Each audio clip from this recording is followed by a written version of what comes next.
right, once again, this is another episode of the Entrepenudist Podcast, the place to hear real entrepreneurs and business owners bear it all. And if you are listening to this on one of our audio platforms, don't forget to check out the show notes to where you can see this visual, lovely images of myself and my guests.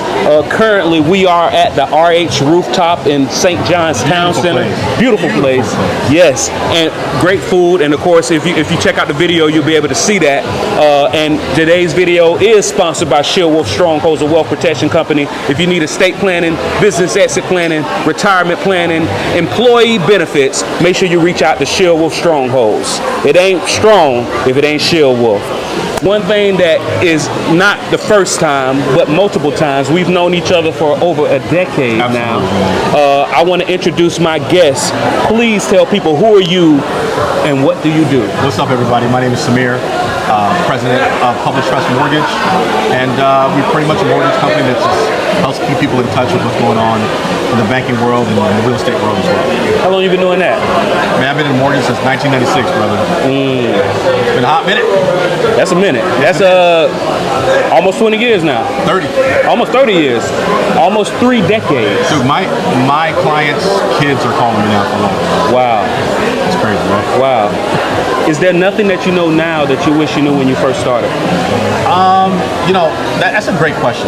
I think I'll probably tell myself to keep going no matter what. That's the first thing. There is no easy road. Believe me, I've tried a few of those. They don't work out. There's only one road. It's the hard one. It's the hard one. And yeah, man, just try to spend as much time with the kids as possible because they grow up fast.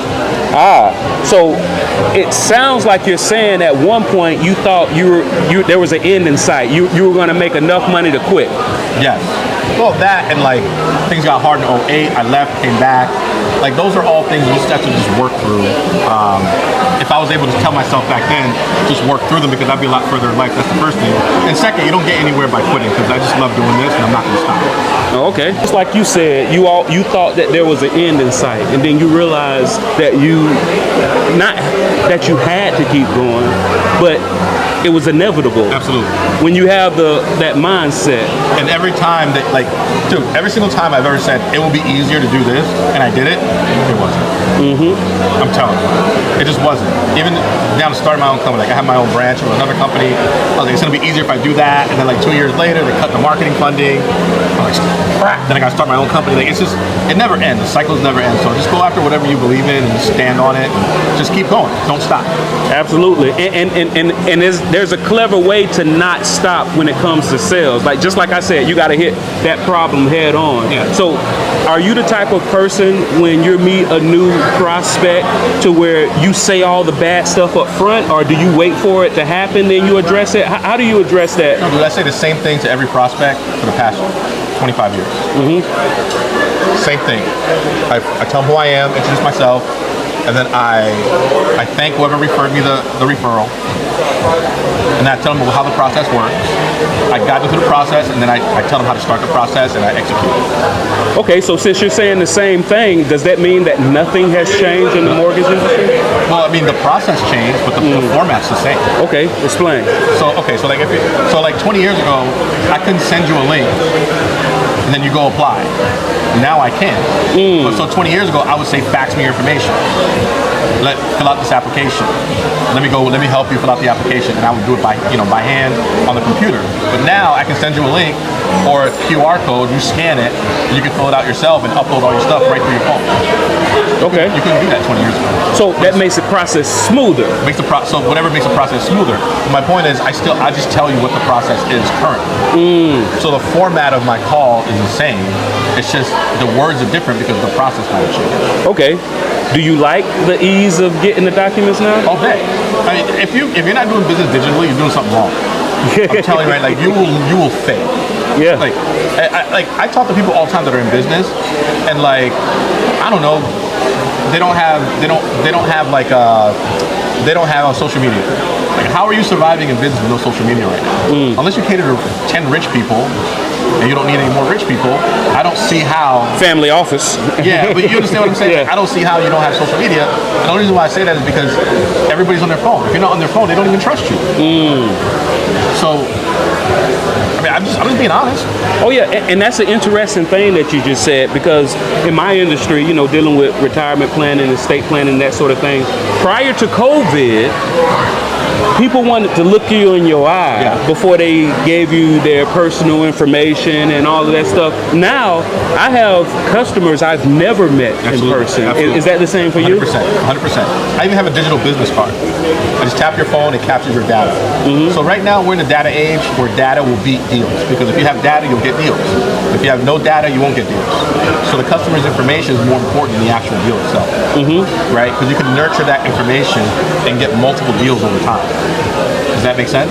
Absolutely. So before, like, if you didn't write it down and catalog it or whatever, now there's a CRM, it captures the information, and the AI will touch more people in a millisecond than you can in a lifetime. So over time, it's like they buy a house, they'll send them like happy birthday, happy Christmas, happy Kwanzaa, happy Easter, happy all that stuff, and then when they buy the next house, they still know who you are, they still have your contact, right? And then they'll come to you again because of the AI work that you've done, because you kept their data. So that, and I learned that. So like so I'll tell you, I have a 25, a 19, and a 2-year-old. And the first 2 kids I have, my first wife and my wife now, who we have the 2-year-old, I realized that with her, especially because she's just 6 years younger than me, but she's still a generation lower, right? So on her phone, when the baby was born, every 6 months the baby needs new clothes and new stuff, right? Amazon would ping her like for every week. Do you want it? Do you want it? Do you want it? Do you want it? Do you want it? We would go to Target, Walmart. We would go everywhere. Okay. She wouldn't buy a thing until that kid could fit those clothes or get in that stroller and hit buy on her Amazon. And that's when I realized how powerful your phone is now. People don't go to stores like that no more. It's just not. Some people just don't want to do that, right? When I busted my ankle, I discovered Instacart. Instacart, you can order groceries instantly, and it gets delivered to you. From a cart. Now I just go to the grocery store as a field trip with the 2-year-old. I don't need it. You know what I mean? But I've been ordering online gifts since 2006.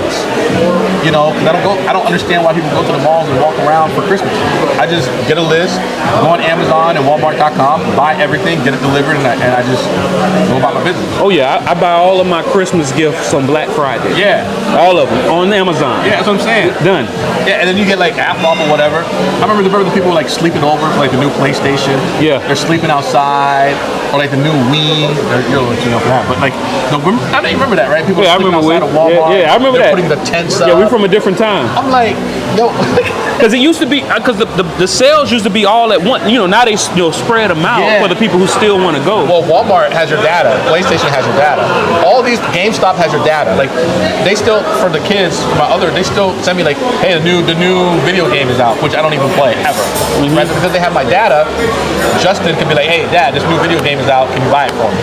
He's got a job now. He's over now. But what I'm saying is, like, back then, that's how.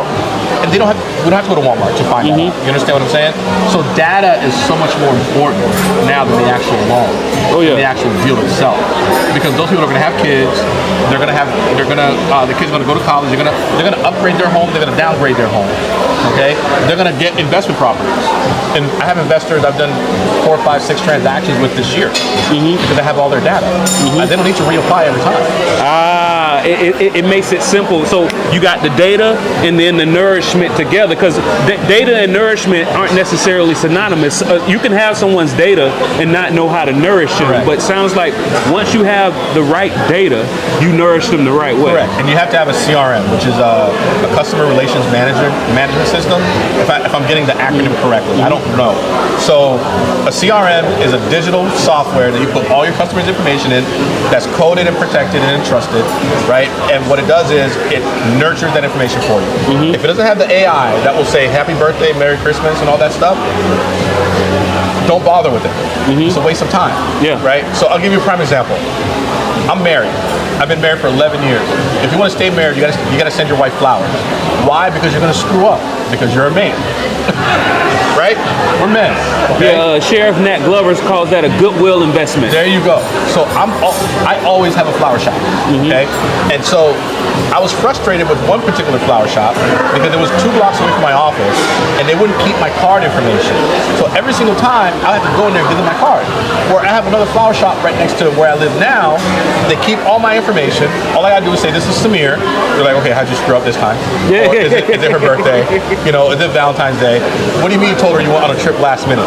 How big is a bouquet? Right? Yeah. And I'll spend X amount, doesn't really matter how much it is, right? She gets fresh flowers. You're a woman, that makes you happy, right?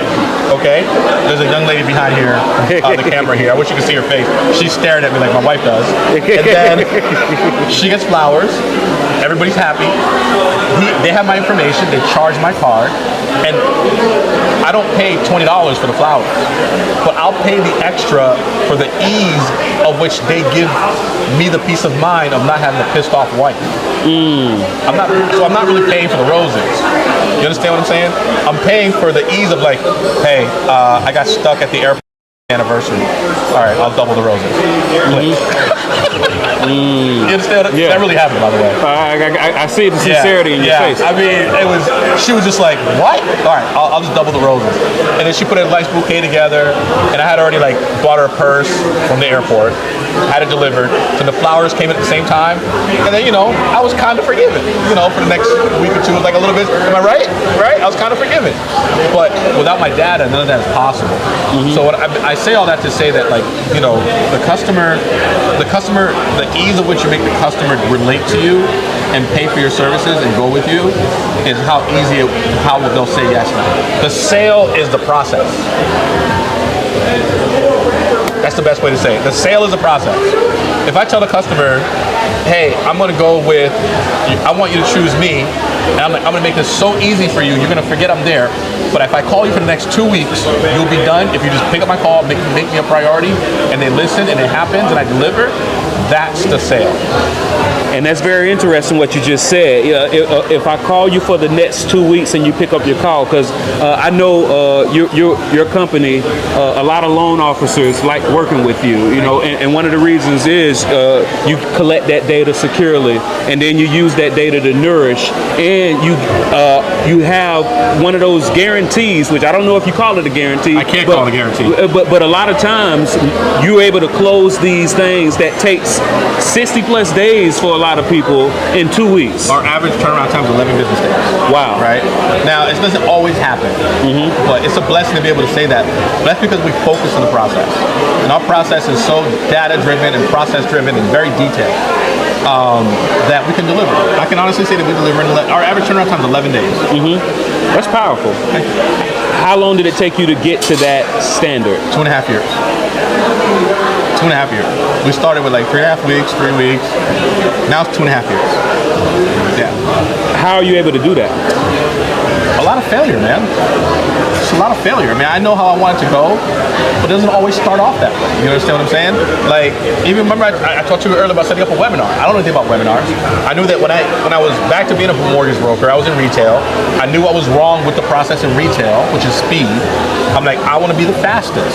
So I worked and acquired the software, acquired the knowledge. I literally I know other people that are closing even faster than 11 days. And I hit them up. I called them up, say, listen, what are you doing? And I saw what they were doing, and then some of the stuff I can't do because it's expensive. But some of the stuff I can do. So I might not be 7-8 days fast, but I work my way up to be able to afford 11 days fast. You understand what I'm saying? Well, when I first started, I couldn't, I didn't have the money and the resources to just dump into everything all at once. So I just did little by little by little, which is the best way to grow. And it seems like you also set the expectation up front, 100%. and you put the earnest on them, because I imagine, just like any other type of industry that requires the collaboration with your customer, not just one time, but over collecting documents, even if you want to close in 11 days, if they're not picking up the phone, are sending you what you need, there's only so much you can do. 100%. So when you set that expectation and then you put that earnest on There them, you go. Yes, sir. if they don't pick up the phone, that's your reasonable 100% excuse. 100%. I mean, with me, it doesn't normally happen. But when it does happen, I tend to drop the client a little bit, because if they're not gonna help me help them, it's only gonna end bad anyway. But you know, I mean, after doing this for so long, they can see the urgency. You can hear the urgency in my voice, and I set the tone and the culture for the other members of my company to do the same. Where it's my processor or my loan officer assistant or whoever's calling on my behalf, there's going to be a sense of urgency because we're working hard on your behalf diligently. We need you to help work hard on your behalf too. That's pretty much how I approach it. Okay, so before you can collect the data, before you can nourish them, before you can close them in 11 days, you got to get them. Yeah. How do you get the leads? All referrals, right? Okay, referral is the best lead you can get, but being that it's the best is not the easiest. No, I mean, listen, I drove 4 hours to be here to be on this podcast because I'm 100% committed to promoting the company. I don't care who I'll go. I've always promoted myself, promoted my team, promoted the process.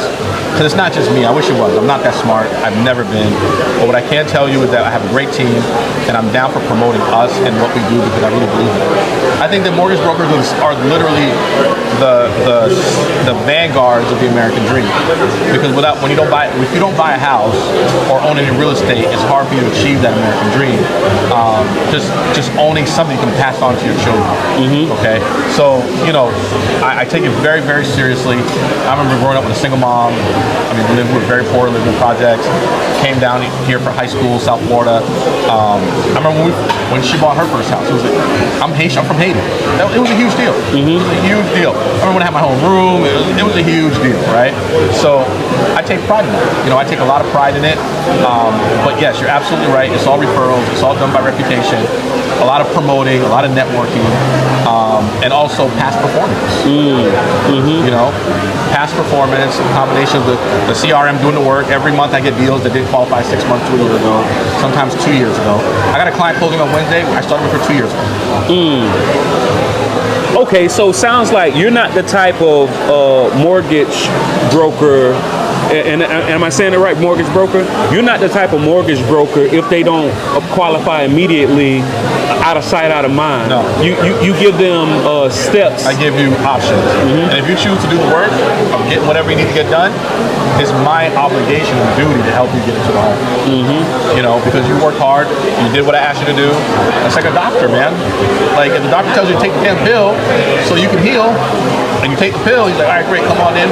Let me see what we can do to get you healed. If you don't take the pill, you're fine. Okay, so all right.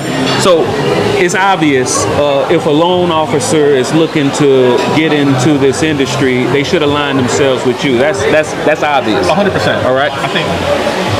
You want to order? Yeah. Oh yeah. Absolutely. You got any drinks, by the way? Any glass of wine or beer? Say that again.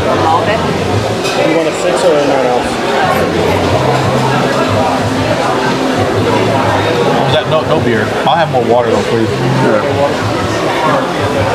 Do you have Michelob? Stella? Stella. You want to do any appetizers for the table?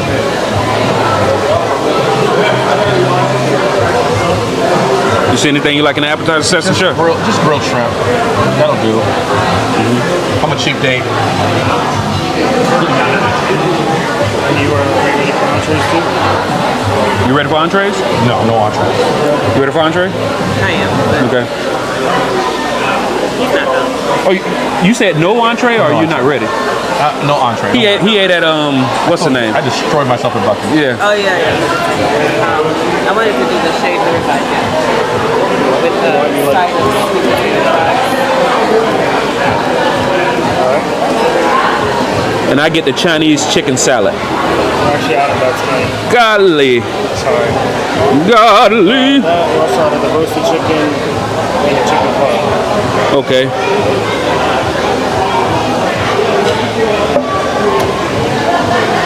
I'll get the RH burger. Thank you, sir. Medium okay or medium or well done? That's a meat. Make it well. Make it well. You want any bacon or avocado? Bacon and avocado. Thank you, sir. Any side of fries? No, I'm good. Just a burger? Yes, sir. Thank you.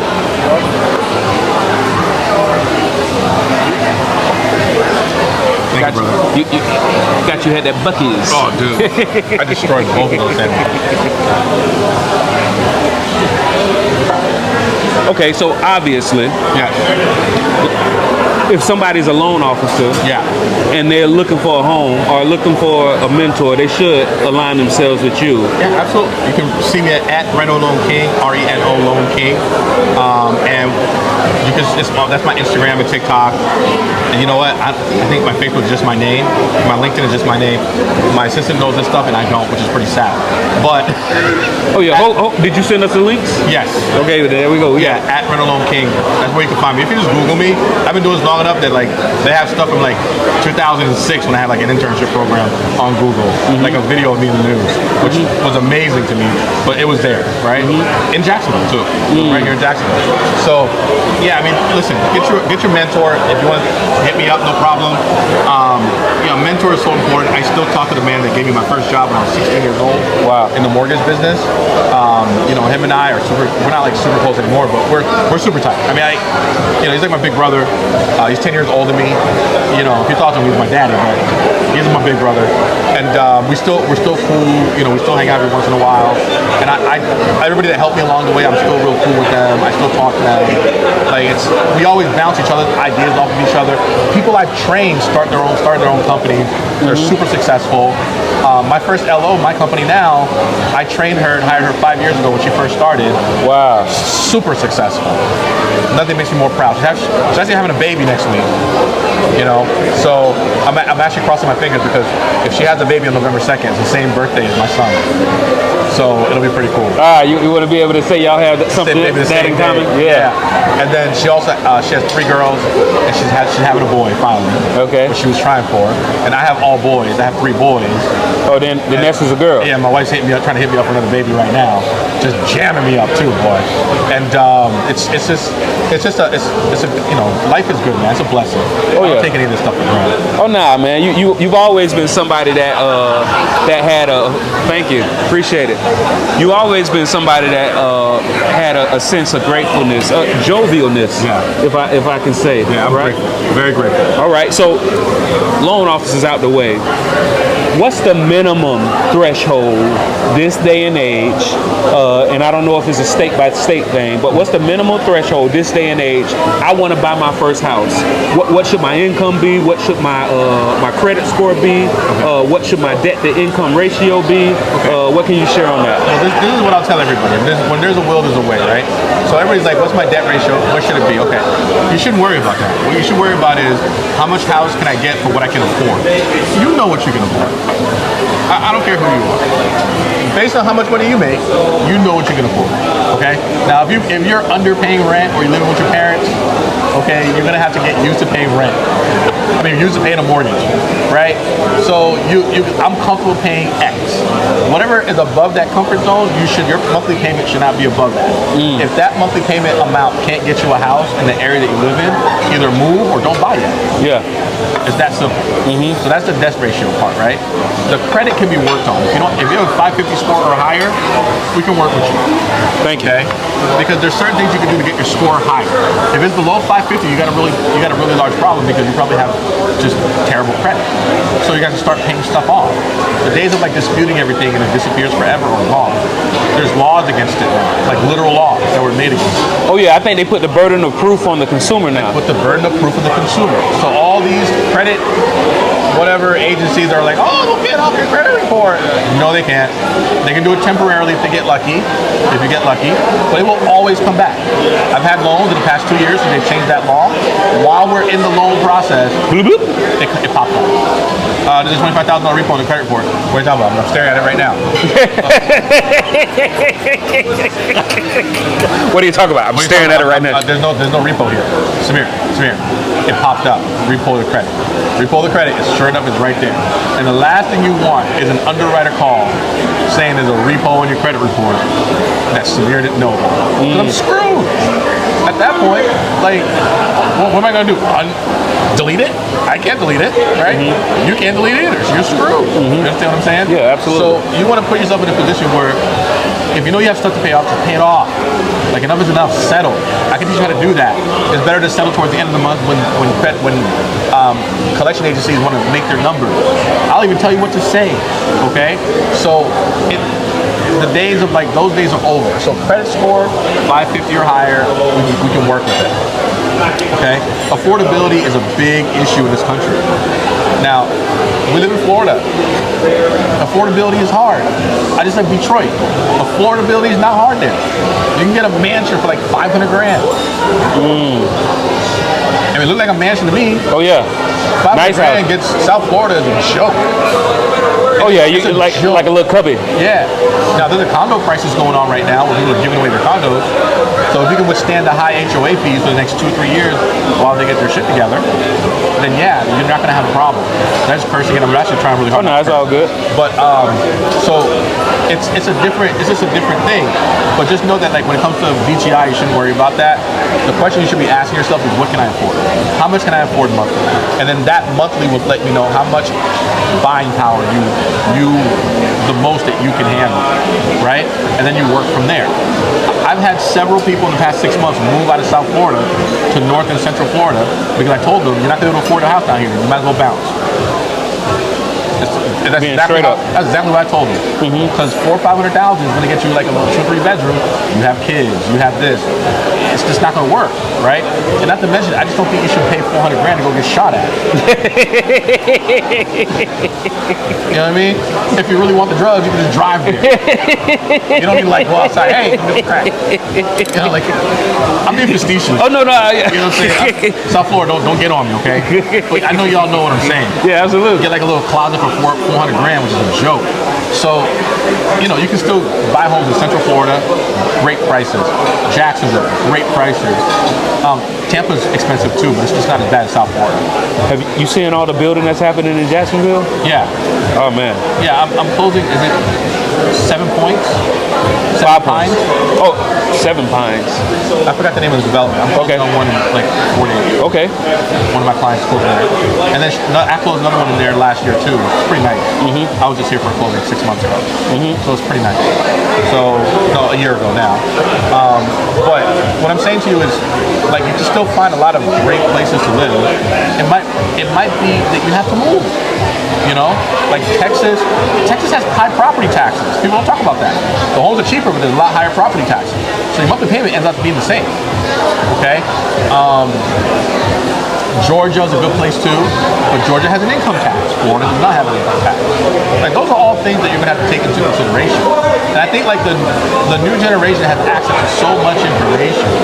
The problem is you guys are watching YouTube videos of people that's never bought a home, sold a home, did a mortgage, know how to spell a mortgage. They're just regurgitating information and marketing the information. So they don't really know.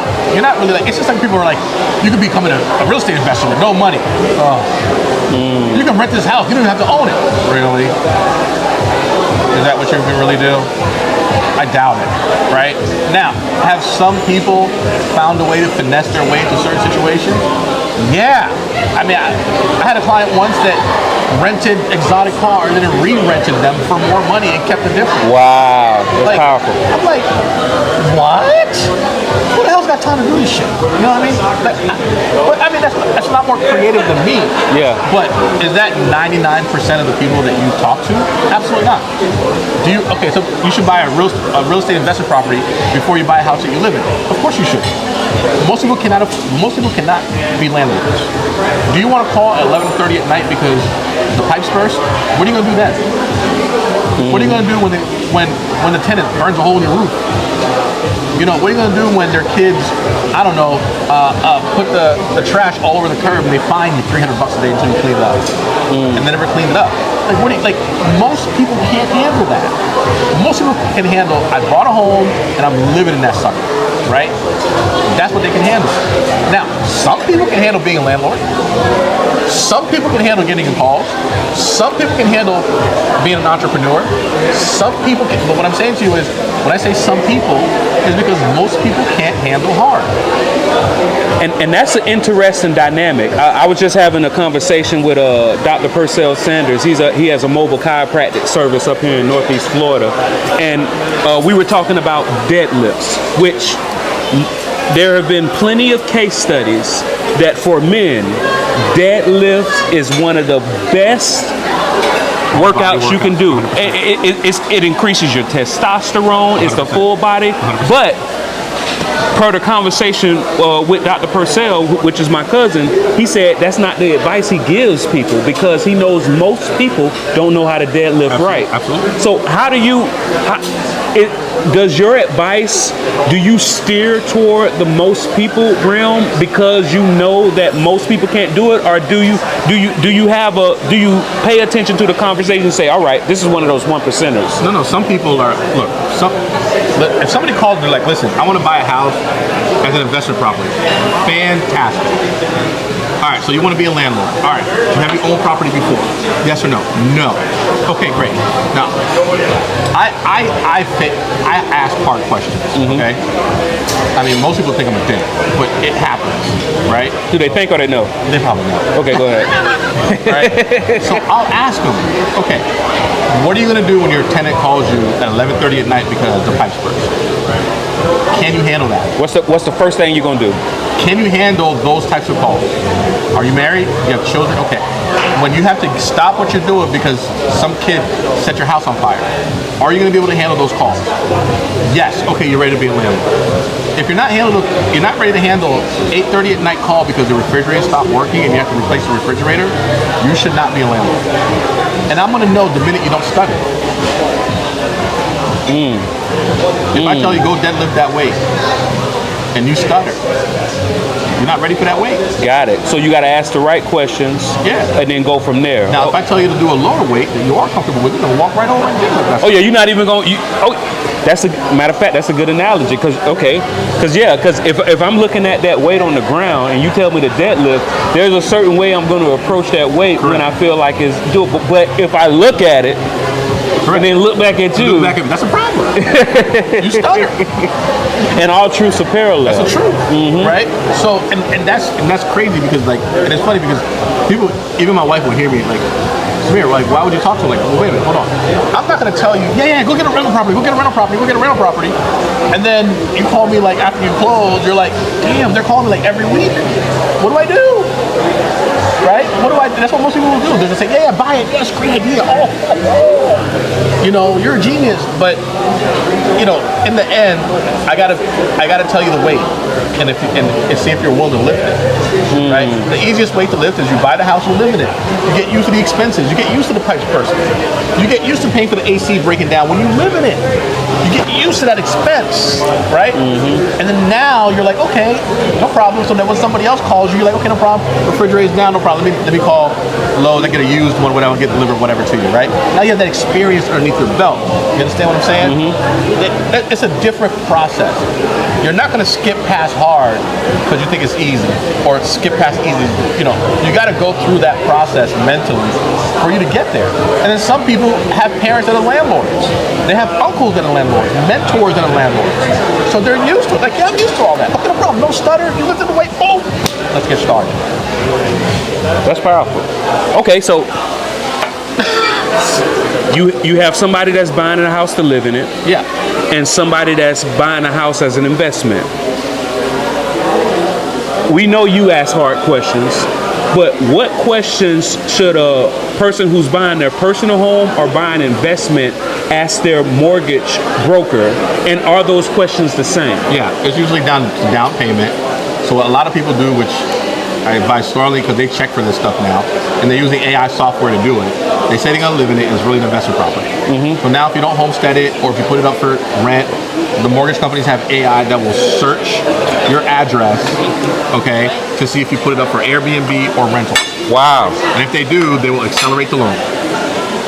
And tell people what accelerate the loan means. That means they'll demand for the loan to be paid off. Okay? So don't do it. Oh, you wanted an overview? So the main thing is going to be the down payment. If you live in it, generally the minimum down payment is 3.5% or 3%, and then if you don't live in it, an investment property down payment is at least 20 to 25%. So that's the difference. All right. Question. So you ask, what's the down payment? No, I don't ask anything. I say great. I mean what they ask you. Yeah, they'll say what the down payment is. Like, no, this is what I tell her. This is my call for everybody, okay? It's 100% my call for everybody.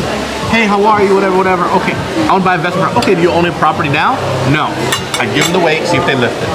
Listen, all right. I'm not trying to discourage you, but I just want you to understand what you're walking into. But either way, I'm going to send you a link, no matter what they say. I'm going to send you a link, fill it out, upload your documents, and my team's going to see how best we can help you. It always leads to that. Is there a question that somebody should ask their mortgage broker that if he or she, that mortgage broker, don't know off the top of their head that they should run? Their process. That means it sucks. What's your process? Yeah. Right. Look, you'll talk to people that have nightmare, like 2 or 3 months closing, because the person that they're got with didn't know the process, or something went severely wrong, right? Whether it's value or the income or whatever. But it just shouldn't take, like, listen, I talked to a lender today. He told me it's going to take him 4 days in underwriting. I said, I can't do business with you anymore. I can't take 4 days to give my people an answer. I can't. What's your process? My process is very simple. Hey, how are you? Thanks for whoever referred me. Thanks for the realtor. You're in great hands with that person. What we do is very, very simple. You're going to love it. We have a totally digital process. I'm going to send you a link. You're going to upload you're going to fill everything out.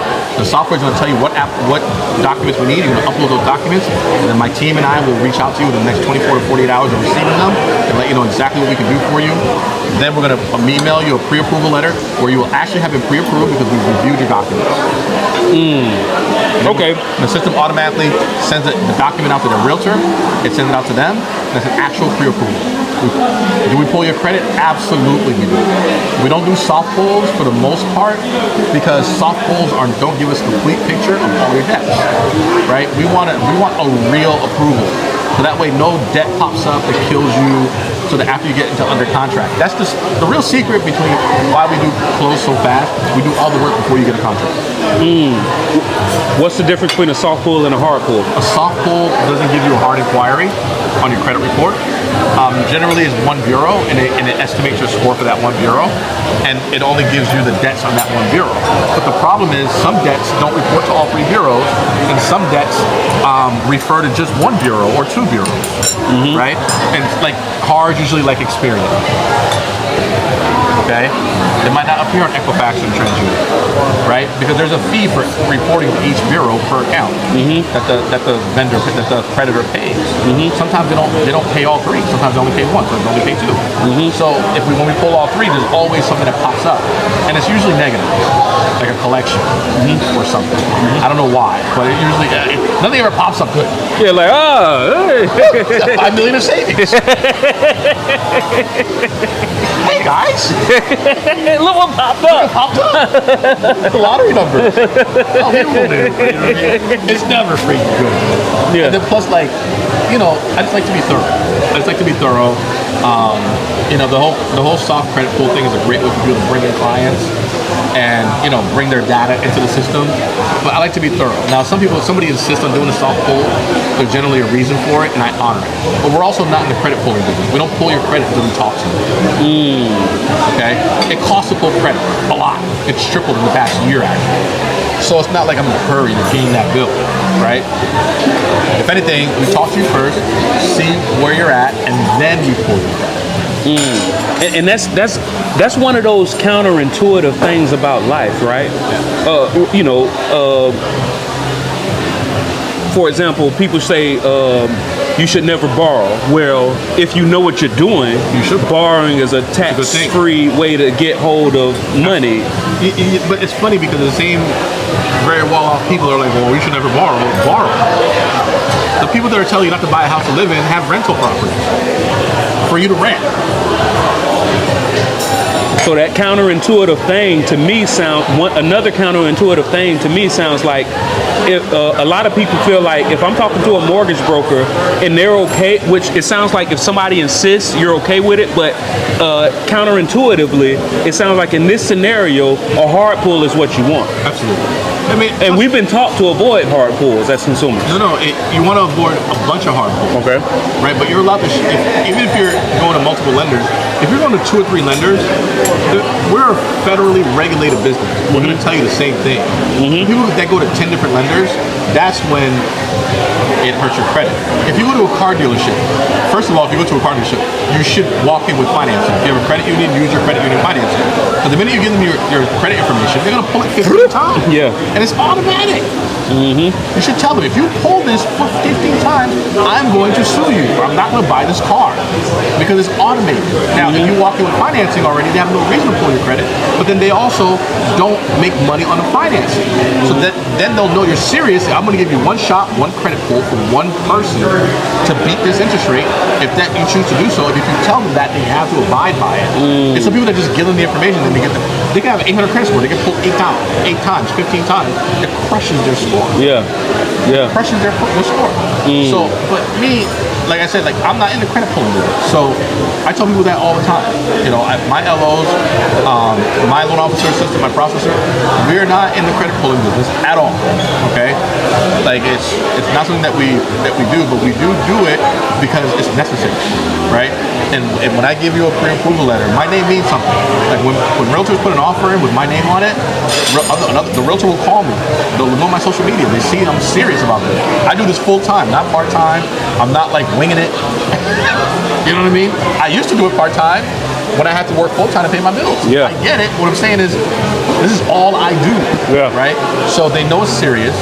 They know that I've looked at their stuff, and it will take something big to happen for the loan not to go through, because there's a lot of revenue that comes in, and people's lives depend on it.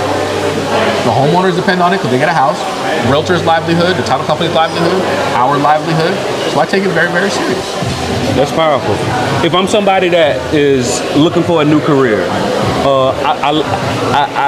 and I want to be a positive impact, helping people move into their first home or second, third home, or being that go-to person for investors, how do I get a loan officer's license? Okay, so you just go online, just Google loan officer license in whatever state you're in. You can do the state. You can do the most state courses you have to register with the NMLS. So you just Google NMLS, mortgage loan officer. It'll take you. You got to register there. Start the application process, and then it's one national test now. No matter what state you're in, it's usually like $300 for the course, including all the materials. And you do it online. How long is the course? It's however long you make it. Okay, so it's not one of those courses where you have to study for a specific amount of hours. It's not study. You got to be in that course for 24 hours. Okay, so it's a 24-hour course. Yeah. And then you take the exam. You can take the exam as many times as you want. The school exam as many times as you want. But some schools, like if you take it 3 or 4 times and you fail, you got to take the class again. Okay. But like, I mean, there's like quizzes, chapter tests, or like a half test, you know, every 3 or 4 quarters or whatever.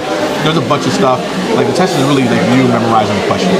Okay, so 24-hour class, you take the class test, and do you have to take another proctored test? Yeah, you take the state test. Okay. Your state. Okay.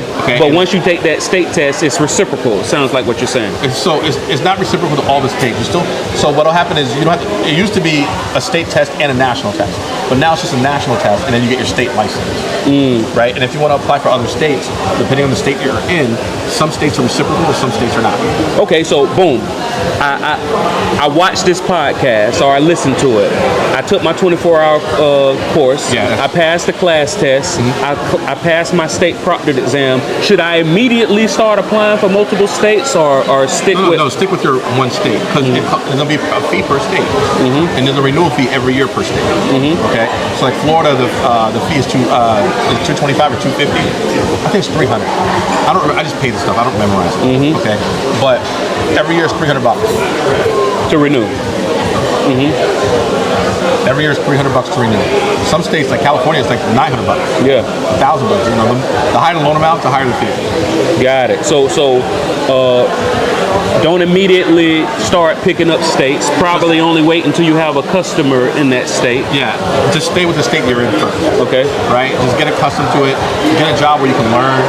You know, a lot of LOs, like, they're like, I want to get paid, I want to get paid. Yeah, but you don't know anything yet. You don't have any customers. The one skill that is more important than anything else is getting customers. If you don't learn how to acquire clients, you're screwed. You can have all the guidelines in the world. Go be a processor. Go be an underwriter. You get salary. But loan officers get paid to get clients. Got it. And of course, your number one referral source is your number one source of getting clients is referrals, which is the best referral source and lead source you can get. But let's say I don't have that reputation that Samir has. You have to start building it. So, you know, you're going to have to, you know, start with your warm market, see who wants a house, and, you know, who wants to trust you and take a risk because you're new, right? And then make sure that your process is sound. But your first loan, especially if you first start out, great. They're gonna talk about you to everybody. Every first-time home buyer I talk to gives me like 5-10 referrals. Every single one that I close gives me 5 to 10 referrals. Number one, I ask for them. I ask for referrals. Explicitly. Yeah, I don't mess around. Beginning, middle, and end of the process. Okay, I ain't too proud to beg. Right? And the second part is I just try to do a great job. You know, you can connect with the people, they're gonna trust you. So, like, my referrals come from warm market, networking, my CRM, my reputation, and then past clients. And I nurture every one of those relationships. Look at even what I'm doing with you, right? We're reconnecting, and this might lead to business. It might not. The exposure in itself is going to lead to business. Okay? I'm definitely going to send you some mortgage See what I'm saying? So what I'm saying though is, like, without that reconnection, without that trust, the reason my company's name is Public Trust Mortgage. We focus on the trust, right?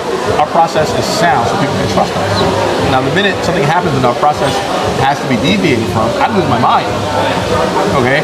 Because that's the whole point of the process. But if that doesn't happen, I'm not doing enough deals.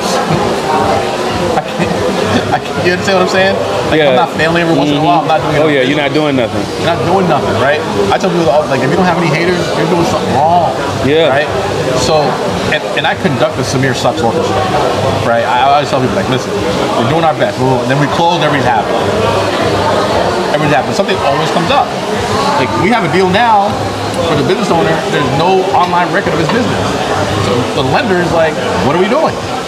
So I had to literally go get a CPA letter and all this other stuff, track down his tax returns, and make the CPA happy, and then the CPA wrote a letter for him, and then we're done. I'm glad you just said that because, you know, we are rated in the top 10% for podcasts for business owners and entrepreneurs in the nation. And that is an interesting thing you just broached. Sole proprietor or a business owner. Now this person is a legitimate business. You know, he or she might have a Gmail account, but they do business and they make money and they work at it full time. I agree. How does this person, somebody who has revenue, how do they establish themselves as a bona fide business as it relates to mortgage brokers and underwriters? Okay, well, first you got to get a Google listing. That's number one.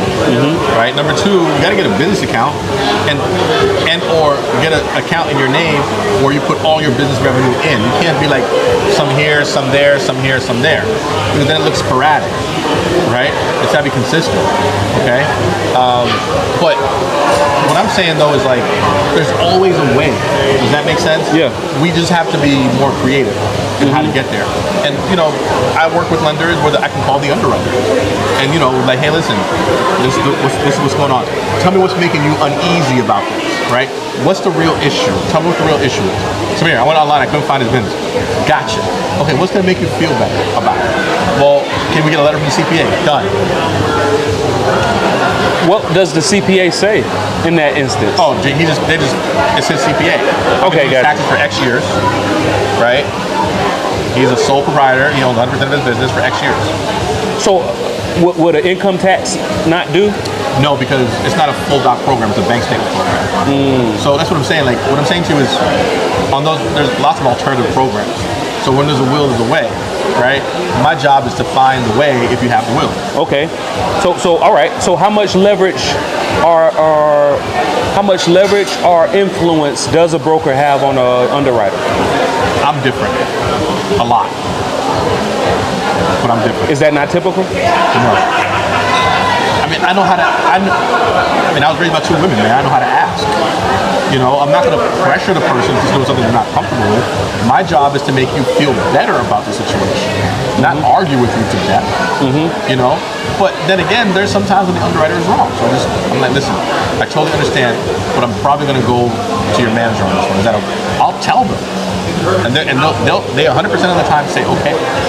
Versus me trying to go over their head and talking shit about them. But I'll talk shit about them. Like, listen, your underwriter and I are in an impasse. Let me tell you what I think their point of view is. Let me tell you what my point of view is. And maybe you can help us resolve this. That's my approach. Like, we're not here, like, I'm not here to combat these people. I'm here to help them help me get to where we all want to go. Because believe me, they want the business. Is there anything that I did not ask you that I should have? Nah, brother, like, you know, listen, man, first of all, I'm very happy that you're doing, like, super proud of you. Appreciate it.